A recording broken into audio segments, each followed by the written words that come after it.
नमस्कार, कावेरीज किचनमध्ये आज मी बनवत आहे चटपटीत भेळ।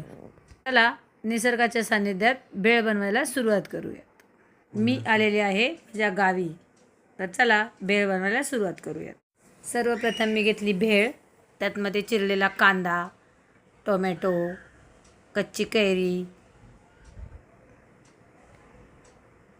काकडी, थोडीशी हिरवी मिरची, कोथिंबीर। आता ड्राय मसाले टाकू। 1 चमचा लाल मिरची पावडर, जिरा पावडर, चाट मसाला, स्वादानुसार मीठ आणि भरपूर अशी हिरवीगार कोथिंबीर। हे सर्व झाल्यानंतर पिळूयात आपण लिंबू, आणि लिंबू टाकून झाल्यानंतर छान असं मिक्स करून घेऊया। खाण्यासाठी तयार झालेली आहे आपली चटपटीत अशी भेळ। एकदा खाल तर पुन्हा पुन्हा कराल। तिखट, गोड, आंबट, चटपटीत भेळ।